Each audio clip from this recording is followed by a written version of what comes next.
بسم اللہ الرحمن الرحیم۔ سورہ بقرہ ہماری ابھی کنٹینیو تھی، جس کا پارٹ 5 ابھی میں اپلوڈ کرنے لگی ہوں۔ میں نے آپ کو ہر ویڈیو میں بتایا ہے کہ سورہ بقرہ کے 9 حصے ہیں۔ پہلا حصہ 3 قسم کے لوگ، جو میں نے ویڈیو میں اپلوڈ کر دیا ہے کہ 3 قسم کے لوگ کون سے ہیں دنیا میں جن کا اللہ نے ذکر کیا ہے سورہ بقرہ میں: مومن، منافق اور کافر۔ دوسرا ہے حصہ حضرت آدم علیہ السلام کا قصہ، جس میں حضرت آدم علیہ السلام کو جنت میں بھیجا گیا، پھر اس سے نکالا گیا، اس کے بعد ان پہ آزمائشیں ہوئی، ان کی توبہ کا سارا قصہ اسی میں آتا ہے سورہ بقرہ کی دوسرے نمبر حصے میں۔ تیسرا حصہ جو ہے وہ ہے بنی اسرائیل کا قصہ۔ بنی اسرائیل کا کیا مقصد ہے، کون لوگ تھے بنی اسرائیل؟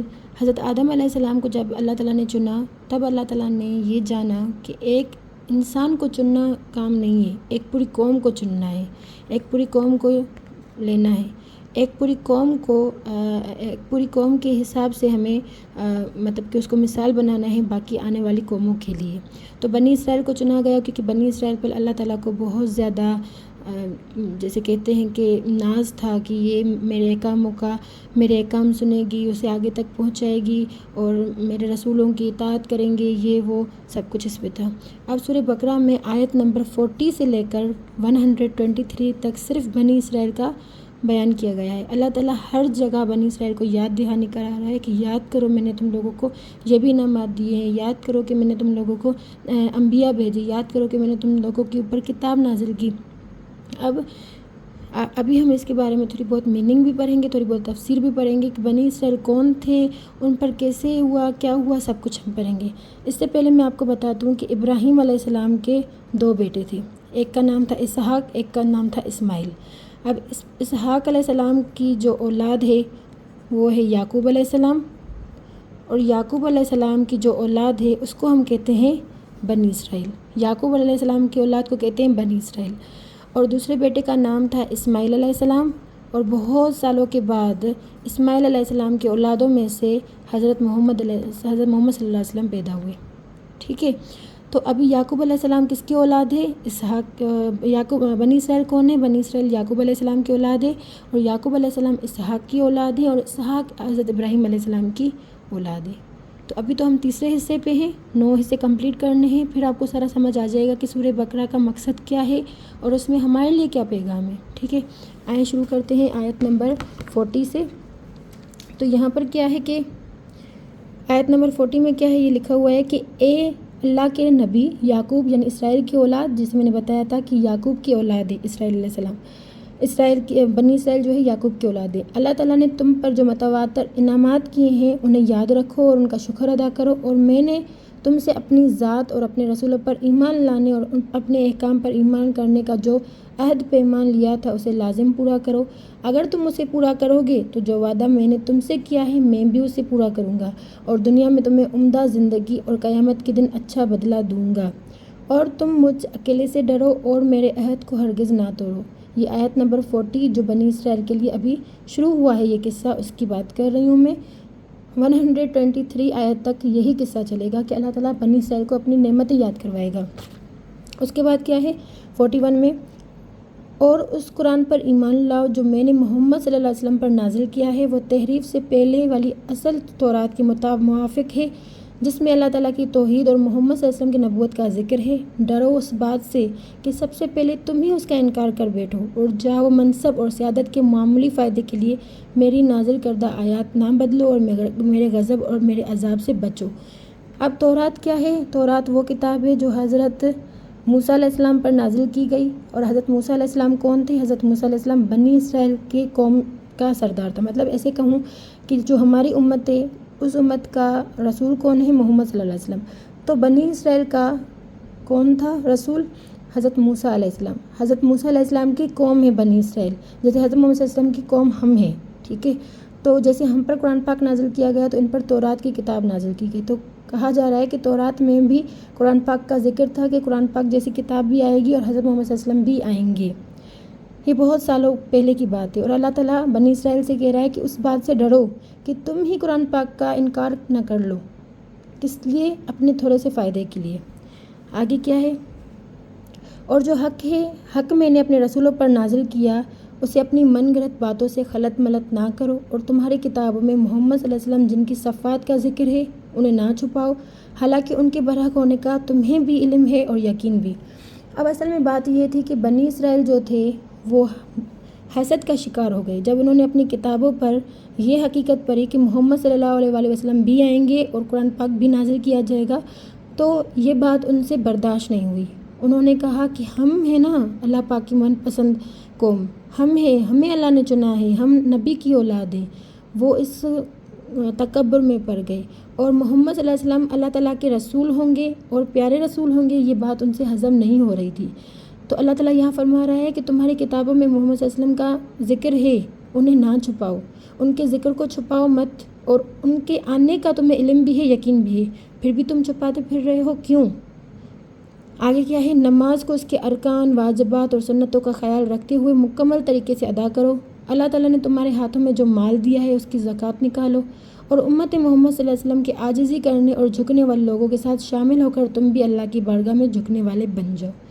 یہ کتنی بری بات ہے کہ تم دوسروں کو ایمان لانے اور اچھے کام کرنے کا حکم دو اور خود اپنے آپ کو بھول کر اس سے منہ موڑ لو، حالانکہ تم تورات پڑھتے ہو۔ بنی اسرائیل کو کہا جا رہا ہے کہ تم کتاب پڑھتے ہو، کتاب میں سب کچھ ہے کہ کیا چیزیں صحیح ہے کیا صحیح نہیں ہے، جیسے قرآن پاک میں سب کچھ موجود ہے، اور اس میں موجود اللہ کے دین کے پیروی کرنے اور رسولوں کی تصدیق کرنے کا حکم کا علم بھی رکھتے ہو۔ تم اپنی عقل سے فائدہ کیوں نہیں لیتے؟ تم اپنے دینی اور دنیاوی تمام معاملات میں صبر اور نماز کے ساتھ اللہ کی مدد حاصل کرو۔ اس سے ہمیں بھی سبق ملتا ہے کہ ہم اپنی دنیاوی اور دینی تمام معاملات میں صبر اور نماز کے ساتھ مدد حاصل کریں، اس سے تمہیں اللہ تعالیٰ کا قرب نصیب ہوگا اور تمہارا اس کے ساتھ رابطہ استوار ہوگا، پھر وہ تمہاری مدد و حفاظت فرمائے گا اور تم سے پریشانی دور کر دے گا، اور یقیناً نماز کی ادائیگی اللہ کے فرما برداروں کے علاوہ باقی لوگوں کے لیے بہت بھاری اور مشکل ہے۔ اب یہ جو لائن ہے نا، یہ ہمارے لیے ایک اس میں سبق ہے۔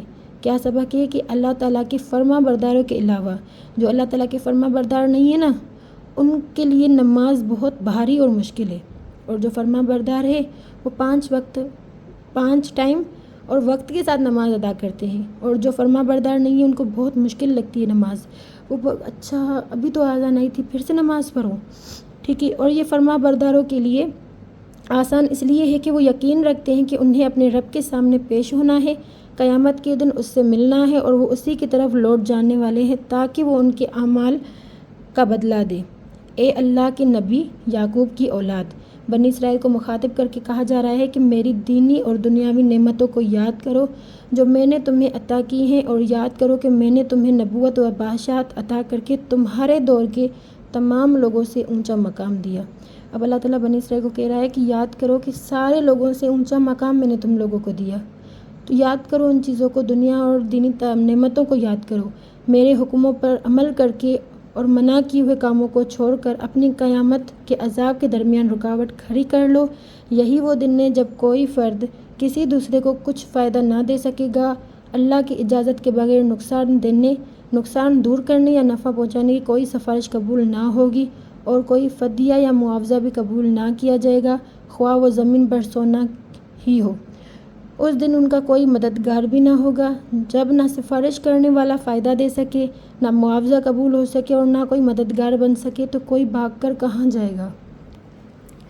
آگے اللہ تعالیٰ فرماتے ہیں کہ اے بنی اسرائیل، اس وقت کو یاد کرو جب ہم نے تمہیں فرعون کے پیروکاروں سے نجات دی، جو تمہیں طرح طرح کے عذاب دیتے تھے، تمہارے بیٹوں کو ذبح کر کے قتل کرتے تھے تاکہ تمہاری نسل ختم ہو جائے، اور تمہاری بیٹیوں کو زندہ چھوڑ دیتے تھے تاکہ بری ہو کر ان کی خدمت کریں۔ ان کا مقصد تمہیں ذلیل کرنا اور تمہاری توہین کرنا تھا۔ تمہیں فرعون کے پنجے اور اس کی پیروکاری کی گرفت سے نکالنا تمہارے رب کی طرف سے بہت بڑا امتحان تھا تاکہ تم شکر کرو۔ آیت نمبر 49 پہ اللہ تعالیٰ بنی اسرائیل کو یہ یاد کروا رہا ہے کہ اس وقت فرعون جو ہے نا ظالم بادشاہ تھا، جو بیٹوں کو قتل کر دیتا تھا اور بیٹیوں کو چھوڑ دیتا تھا۔ اب بیٹوں کو قتل کرنے کی وجہ اور بیٹیوں کو چھوڑنے کی وجہ کیا تھی؟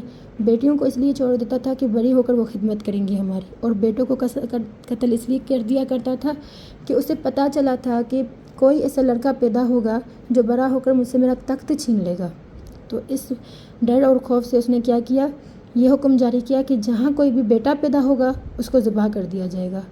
پر پھر کیا ہوا کہ حضرت موسیٰ علیہ السلام پیدا ہوئے. تو حضرت موسیٰ علیہ السلام کی والدہ نے حضرت موسیٰ علیہ السلام کو صندوق میں بند کر کے ایک دریا میں پھینک دیا. اس دریا کا راستہ فرعون کے محل سے ہوتا ہوا جا رہا تھا. جب فرعون کی وائف حضرت آسیہ رضی اللہ تعالیٰ عنہا جو بہت نیک خاتون تھی، اسلام والی تھی، تو انہوں نے کیا کیا، وہ جب صندوق دیکھا تو اپنے ہسبینڈ یعنی فرعون سے کہا کہ اس بچے کتنا پیارا بچہ ہے، اس کو ہم پال لیتے ہیں. فرعون نے بس اللہ کے حکم سے جو ہونا ہوتا ہے وہ ہوتا ہے. فرعون نے اس بچے کو اپنے ہی محل میں پرورش دی جو بڑا ہو کر حضرت موسیٰ بنا اور اس نے تخت چھین لیا. کیونکہ فرعون ایک ظالم بادشاہ تھا، ایک کافر بادشاہ تھا، تو اللہ پاک کے حکم سے فرعون سے کس نے مقابلہ کیا؟ حضرت محمد صلی اللہ علیہ وسلم نے. تو اللہ تعالیٰ یاد کروا رہا ہے بنی اسرائیل کو کہ کیسے میں نے تم لوگوں کو فرعون کی پیروکاروں سے نجات دلائی. آگے اور ہماری نعمتوں میں سے اس کو بھی یاد کرو کہ ہم نے تمہارے لیے سمندر بحیرہ کلزم کی کھاری کو پھاڑا، تمہارے چلنے کے لیے خشک راستے بنا دیے، پھر تمہیں اس سے پار گزارا اور تمہاری آنکھوں کے سامنے تمہارے دشمن فرعون اور اس کے پیروکاروں کو غرق کیا جبکہ تم انہیں دیکھ رہے تھے. اب ایک سمندر تھا، فرعون نے کیا کیا، فرعون اور اس کے پیروکاروں کو اللہ تعالیٰ نے غرق کر دیا اس سمندر میں.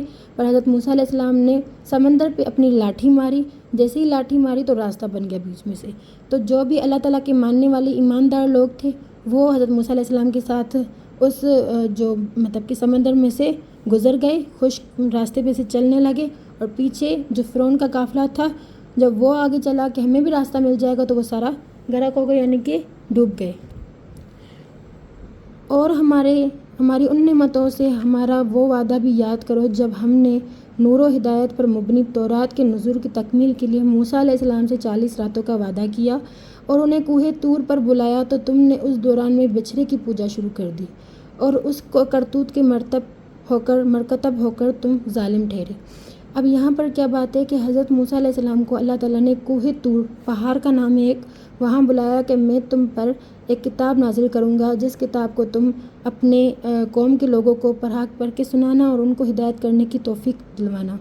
جب وہ 40 دن چلے گئے یہ وعدہ کر کے اپنی قوم کے ساتھ کہ میں کتاب لینے جا رہا ہوں، میں آؤں گا واپس، تو جو اپنے ایمان پر کیا کہتے ہیں کہ حق پر نہیں تھا، یعنی ایمان پر نہیں تھا، اس کے دل میں شک اور شبہ تھا، اس نے کیا کیا، بچھڑے کی عبادت شروع کر دی. اب بچھڑے کس کو کہتے ہیں؟ گائے کی عبادت شروع کر دی. یہ ایمان کی کمی کی وجہ سے تھا. ان کو یہی تھا کہ یہ جو گائے ہے نا وہ ہماری ہر کام کو پورا کرے گی، جیسے آج کل ہندو لوگ کرتے ہیں. ٹھیک ہے، تو پھر کیا ہوا، پھر ہم نے تمہاری توبہ کے بعد تم سے درگزر کیا اور تمہارا مواخذہ نہیں کیا تاکہ تم اچھے طریقے سے اللہ کی عبادت و اطاعت کر کے اس کا شکر ادا کرو. پھر اللہ تعالیٰ کہہ رہا ہے کہ تم لوگوں نے توبہ کی، میں نے توبہ قبول کی اور اس طریقے سے قبول کی کہ تم لوگ میری ہی عبادت کرو گے اور میری اطاعت کرو گے. ان نعمتوں میں سے یہ بھی نعمت یاد کرو کہ ہم نے موسیٰ علیہ السلام کو وہ تورات دی جو حق و باطل میں تفریق کرنے والی اور ہدایت اور گمراہی کے درمیان تمیز کرنے والی ہے تاکہ تم اس کے ذریعے سے حق کی راہ پاؤ. اب تورات میں کیا تھا کہ حق اور باطل کیا ہے، ٹھیک ہے، ہدایت اور گمراہی کیا ہے، کہ جیسے لوگ اس کو پڑھ کر سمجھیں اور پھر حق کی راہ پالیں. جیسے ہمارے پاس قرآن پاک میں اس وقت حق، باطل، ہدایت، گمراہی، ہر چیز کی تفریق ہے، ہر چیز کا ڈفرینس ہے. ہم جب قرآن پاک اچھی طریقے سے سمجھتے ہیں تب ہم جانتے ہیں کہ یہ چیز صحیح ہے، یہ غلط ہے. اور اس نعمت کو بھی یاد کرو کہ اللہ نے تمہیں بچھڑے کی عبادت سے توبہ کی توفیق دی. جب موسیٰ علیہ السلام نے تم سے کہا کہ بچھڑے کو معبود بنا کر تم نے اپنی جانوں پر ظلم کیا ہے، لہٰذا توبہ کرو اور اپنے پیدا کرنے والی کی طرف پلٹ آؤ. اس کا طریقہ یہ ہے کہ تم ایک دوسرے کو قتل کرو اور اس کے انداز سے توبہ ایسے کفر پر اڑے رہنے سے بہتر ہے جو ہمیشہ کے لیے آگ میں لے جانے والا ہے. تم نے اللہ کی توفیق اور عنایت سے ایسی توبہ کی کہ اللہ تعالیٰ نے تمہاری توبہ قبول فرمائی کیونکہ وہ بہت زیادہ قبول کرنے والا اور اپنے بندوں پر انتہائی مہربان ہے. اللہ تعالیٰ نے جیسے ان کو توبہ کا طریقہ بتایا انہوں نے وہ کیا. اس کے بعد اللہ نے ان کی توبہ قبول بھی کی کیونکہ اللہ تعالیٰ اپنے بندوں پر بہت مہربان ہوتا ہے. آیت نمبر 55. اور اس وقت یاد کرو جب تمہارے آباء و اجداد نے بڑی ڈٹائی کے ساتھ موسیٰ علیہ السلام سے کہا ہم ہرگز آپ پر ایمان نہیں لائیں گے جب تک آپ اپنے رب کو اپنی آنکھوں سے آمنے سامنے بغیر کسی پردے کے دیکھ نہ لیں. پھر تمہیں ایک جلانے والی آگ نے پکڑ لیا جب تم ایک دوسرے کو دیکھ رہے تھے. ہمارا جو یقین ہے وہ یہی ہے کہ ہم اللہ کو بنا دیکھے اس پر یقین کریں کہ ہاں یہ دنیا، یہ آسمان، یہ زمین کسی نے بنائی ہے، وہ کون ہے؟ اللہ۔ ہمیں اس کی عبادت کرنی چاہیے، اس کے ساتھ کسی کو بھی شریک نہیں ٹھہرانا چاہیے۔ جب حضرت موسیٰ علیہ السلام کے قوم والے لوگوں نے، یعنی کس نے؟ بنی اسرائیل نے یہ بات کہی ڈٹائی کے ساتھ کہ ہم تبھی ایمان لائیں گے جب ہم اللہ کو دیکھ لیں گے، تو اس پر اللہ نے کیا کیا؟ ان کو ایک جلا دینے والی آگ نے ان لوگوں کو پکڑ لیا اور ایک دوسرے کو دیکھ رہے تھے کہ کیسے ہم اس عذاب میں مبتلا ہو گئے۔ تو اگر آج کے دور میں بھی کوئی ایسا ہے جو کہتا ہے، اس بات پر یقین نہیں رکھتا کہ اللہ ہے، نعوذ باللہ، تو اللہ تعالیٰ کہہ رہا ہے کہ اس کو دنیا میں بھی سزا ہوگی اور آخرت میں بھی۔ 40 آیت سے لے کر 55 آیت تک میں نے جو بھی آیتیں پڑھی، اس میں آپ نے صرف بنی اسرائیل کا قصہ سنا، جس پر اللہ تعالیٰ سے کیسے مطلب کہ ناشکری کر رہے ہیں، اور اللہ ان کو بار بار ایک چیز پر آمادہ کر رہا ہے اور یاد کروا رہا ہے کہ دیکھو میں نے سب لوگوں پر تم لوگوں کو فوقیت دی، میں نے تم لوگوں کو چنا، تو تم لوگ مجھے ایسے کیوں کر رہے ہو؟ مطلب کہ میں نے تم لوگوں کو چنا تو تم مجھے تو ایسے نہ کرو، میری پیروی کرو، میرے نبیوں کی پیروی کرو، مجھے ایک مانو، کیوں کسی اور دوسرے کی عبادت کر رہے ہو، شریک ٹھہرا رہے ہو؟ دوسری ویڈیو میں آپ کو 56 سے سمجھاؤں گی، اور یاد رہے کہ یہ بنی اسرائیل کا قصہ 123 آیت تک چلے گا، اس کے بعد چوتھا حصہ شروع ہوگا جو حضرت ابراہیم علیہ السلام کے بارے میں ہے۔